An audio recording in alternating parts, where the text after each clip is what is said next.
What is the legacy of a Supreme Court justice?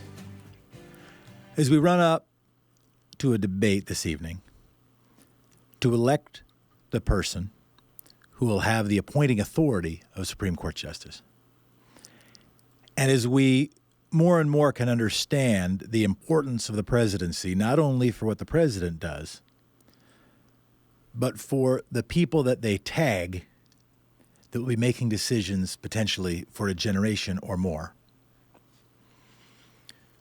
What can we learn looking back at Justice Stevens and the legacy of a Supreme Court justice?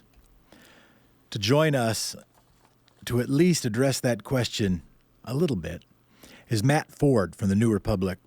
Matt Ford, who also wrote the article for the New Republic when John Paul Stevens eviscerated Antonin Scalia. Matt, thanks for joining us.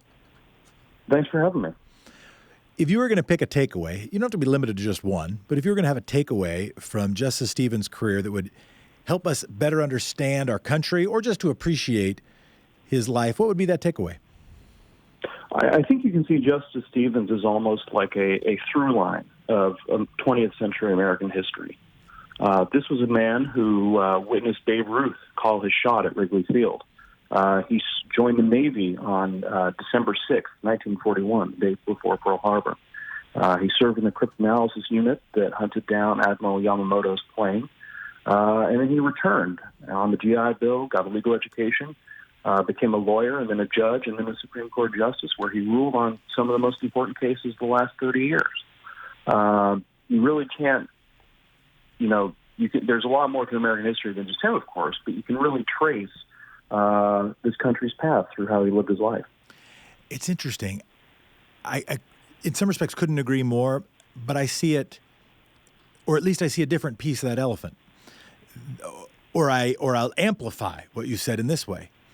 One of the most interesting quotes that he said, and I won't quote it accurately, I'll paraphrase, when he was described as being a liberal justice, he said, when I was appointed, I was viewed as a moderate. He was appointed by a Republican. He said, I didn't change my views. The political landscape changed. We became much more right-wing as a country. And so seeing him as a through line, not only for events in American history, but also for the shifting political tide in our country in an anti-democracy, pro-property way, is what immediately I thought of when you said a through line. You wrote this article about when you feel free to push back on that or add to that. What surprised you when looking back, when you did some research on him or when you were looking back to write your article? Well, to start with, I totally agree with your point on his place on the court's ideological spectrum. You mentioned at the start that this is one of the most important decisions that a presidential candidate can make. And we've seen, especially within the last 40 years, how those individual decisions can aggregate to something far greater. From 1968, when Lyndon B. Johnson appointed Thurgood Marshall to the Supreme Court, to 1993, when Ruth Bader Ginsburg was named to the Supreme Court, Democrats didn't name a single Supreme Court justice. As a result, we saw the court, through 11 justices, shift steadily to the right. And so Stevens' assessment is fairly accurate.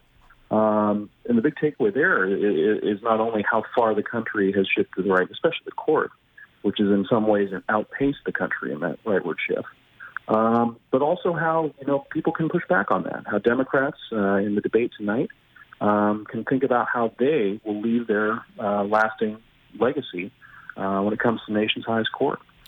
Why do you think that, in at least relative terms, Democratic voters have have prioritized, evidenced in many ways, selection of Supreme Court justices lower than Republican voters? Republican voters have been more motivated than Democratic voters on the issue of Supreme Court appointments. I think a key factor, there are multiple factors, I'll just start by saying, but I think one that really stands out is the sense of urgency. For the last 20 years especially, we've had two justices who served as sort of moderate checks on the court's conservative wing. You've had first Sandra Day O'Connor and then Justice Kennedy, who both were willing to let the court go rightward in certain directions on federalism, on the Commerce Clause, on criminal right and on criminal justice. But they also preserved sort of the American social status quo. They allowed limits to affirmative action, but did not get rid of it entirely. They allowed limits to abortion rights, but did not get rid of Roe v. Wade. And in some cases, especially as we saw with Justice Kennedy, we saw advances in the area of gay rights. And so that sort of masked the underlying tectonic shift and the level of intensity on the right. I don't think a lot of liberals really woke up to that as an active part of their political calculations until the Merrick Garland standoff, and then Neil Gorsuch's appointment, and then finally, of course, the Brett Kavanaugh situation. Matt, so it strikes me as so insightful that you had, and in fact, it had a couple sides of that coin. The very dynamic, the dynamic of Republican presidents appointing justices, some of whom ended up being Justice Souter and Justice Stevens, but appointments like that, or essentially appointed by Republicans, but ended up being, certainly to the left of Sandra Day O'Connor, who had been a Republican activist. Rehnquist had been a Republican activist prior to them becoming justices. But yeah, maybe there's a frog in a beaker dynamic that people aren't noticing it. And at the same time, that is inspiring the right wing to invest in the Federalist Society to make sure there aren't any more Stevens or Souters. Do you think there will again be a Republican president who nominates a justice who, in fact, reads the Constitution, reads precedent, tries to follow it, as distinct from someone who is vetted to be an activist for the right wing? I don't think we're likely to see another Stevens, or even definitely not another Souter, to come from a Republican president anytime soon. The lesson from the last 20 years and last 30 years, even the lesson from Souter especially, was building up structures and networks to avoid that from happening again.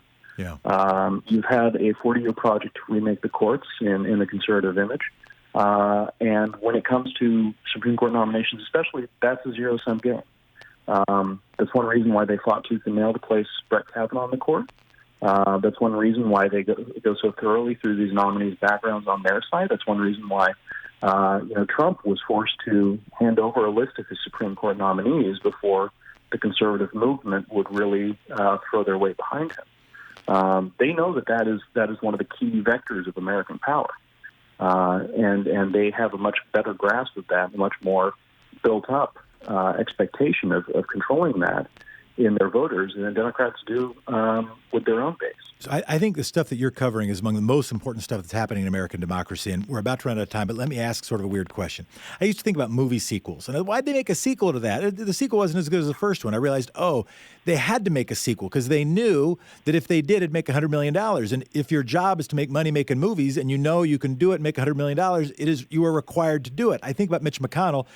He could not approve. He could not confirm Merrick Garland, the modus operandi, the raison d'etre, the essential purpose of the Republican apparatus. And my citation is not only you, my citation is also McLean's Democracy in Chains, was to build a Lochner era, and heck, George Will's new book says it again, to build a Lochner era like right-wing Supreme Court that could block popularly elected stuff. Here's my quick question. We got like 10 seconds. Do you think if a Democrat is elected president, that a Mitch McConnell Senate would allow their Supreme Court nominee to be confirmed?